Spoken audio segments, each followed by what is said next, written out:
Hey YouTube, today's video we're going to unbox and review a very special Citizen watch. This is a Japanese market exclusive watch that has a very special dial. So let's go ahead and take a look at it here. Now the dial is handmade in Japan, which makes it quite different than some of the other Citizen models, but as we go through and take a look at this a bit closer, we'll see there's actually quite a other things that really make this a fantastic everyday watch, and in fact one that's very unique. Alright, so let's go ahead and take a closer look at the watch. We'll start on the left side, and you can really see how thin it is at 12 millimeters, and the beautiful lugs there they have polish, they have brushing, and there you go with that beautiful dial. We'll see some of that more later. And on the right side, you have, again, brushing and the polish. You also have a crown. Unfortunately, this isn't signed with the Citizen logo. And there you can kind of see the lugs and how, again, it has two brush surfaces and then that center polish on the side of the lugs. There you can see kind of the domed sapphire glass on the front with just a little bit of curvature. And now taking a closer look at that dial, you can really see how beautiful and dynamic it is under that light there. And all the hour markers have this polishing and chamfers on all sides. Now taking a slightly different view of this under the light, you can really see how beautiful that dial is there as the sun hits it. Now before we go any further, I wanted to quickly go through the specs of this watch. So this watch is 38.2 millimeters in diameter. It's 12 millimeters thick, and it also has, notably, 100 meters of water resistance, which really makes this a really good all-around daily watch because of that water resistance. Now, I do have a bone to pick with Citizen.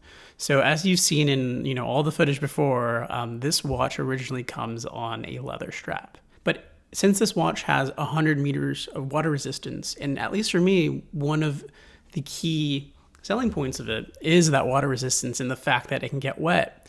At least from my perspective, it really didn't make much sense to keep this on a leather strap.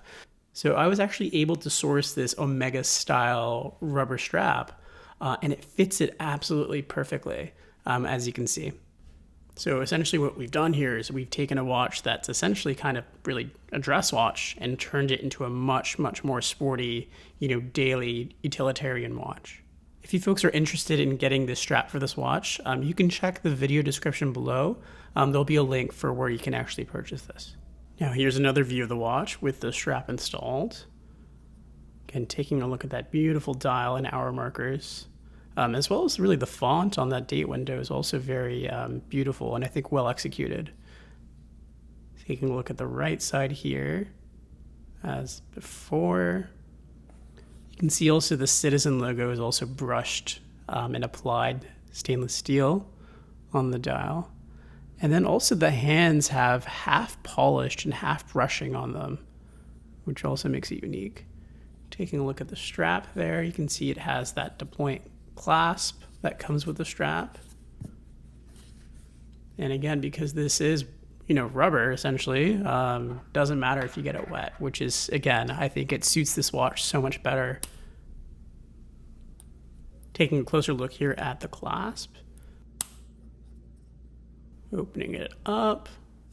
All right, let's shift gears and take a look at the movement. First thing, you can see that screw down case back that helps with the 100 meters of water resistance. And then next, you can actually see the movement is decorated. It has a similar design to what the Swiss do with the Côte de Genève finish on the movement there. So even though, this is a relatively inexpensive watch, it has some relatively, for the price point, good finishing. And the accuracy, at least for me, has been really phenomenal. Not only phenomenal, it's been keeping time within 2 seconds, which is, Rolex level of standard in terms of accuracy. Now, I want to talk about the 38 millimeter sizing. I know to some it might sound like this is more on the smaller side, but I'll actually compare it here to a 41 millimeter Submariner. And you can kind of see that it's actually not far off, especially if you can imagine this on your wrist, just the impression of it.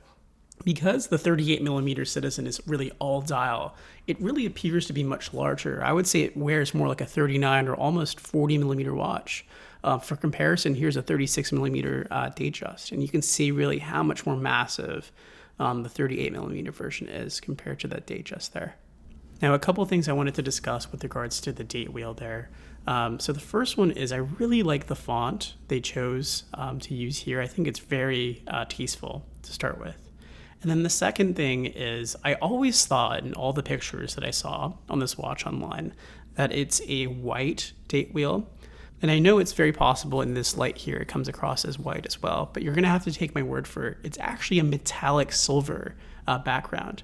I think what they were really trying to go for here is to match the color of the date wheel with the hour marker to sort of offset it because of its metallic color in nature. I know whenever I initially saw it, I thought, why did they make this a color matched blue dial? But I think what they were sort of trying to go for here was to make it metallic and match in with those hour markers. So let's go ahead and wrap this up. So I'm going to go out on a limb and make the argument that this is one of the best all-around watches you can buy in the world under $1,000.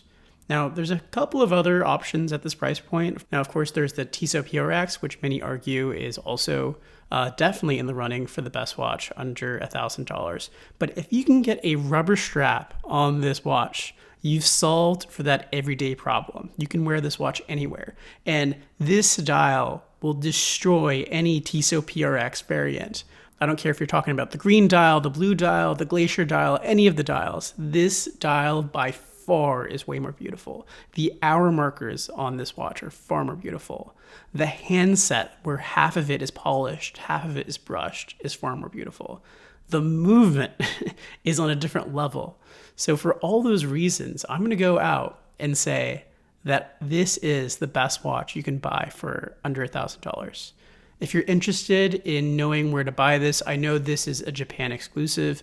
You can buy it in the United States and around the world with really fast shipping. So I'll have a link down in the description below if you're interested in buying this watch.